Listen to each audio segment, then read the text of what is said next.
ที่ภาพบรรยากาศเจ้ามางานข่าวอย่างใหญ่ในมีอาจารย์หลวงมีการนุกงอจะรุ่งทำนะอยู่เวรเมนตาตาบ้านนะเจ้ามาเบิ่งตาแล้วก็ยังไม่จะรุ่งได้ตามาโทรหลายนะโทรหลายกระทึกลายไม่ได้ป่ากันเราเต็มกระยังเต็มกระยัง คนรุ่นหลายพ้นเขิน เดี๋ยวชิพายเบิ่งป่าไปอย่างนี้ปลาขาวมันก็อย่างเป็นอะไร โคตรพร้อมลงปลาละใจก็ถูกจุด มีแต่ปลาขาวหน่อยปลาซิวมีเนาะโอ้มีแต่ปลาขาวล้วนๆเป็นไปอย่างเลย ลองรู้บัดนี้เอาเอาเรื่องนะคนได้เรื่องเลยไปนอนน่ะมาพี่คนมาหลายปลากระอ้ามเป็นไปอย่างนั้น ข้างหน้าหลายเขาก็เขาย่านเนาะยันมันพลาดไปบ่คนยัน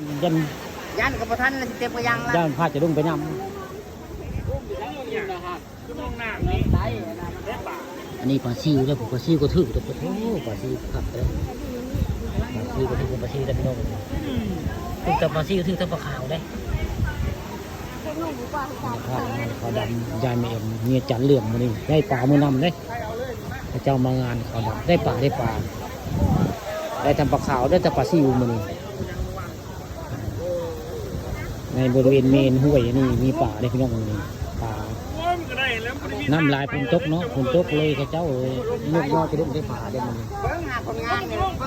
านเขาดำไม่มานี่ได้ป่าเมื่อดำเลยได้เป็นกระเบื้อง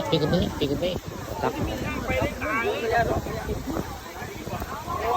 ประกอบงานเขาดำบนได้ป่าได้พี่น้องก็ถือ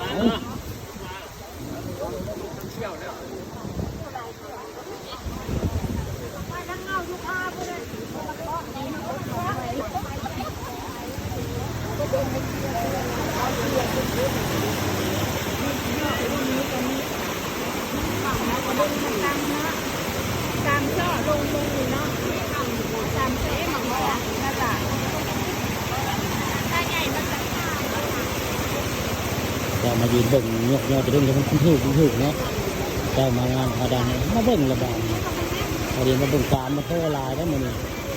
งานเขาดำไม่เอ็มบอดี้มีป่าขึ้นในบริเวณข้อบล็อกกาซาเมนบ้านนางกันอยู่นะครับถึงตอนปลาชี้ถึงตอนปลาขาวได้มัน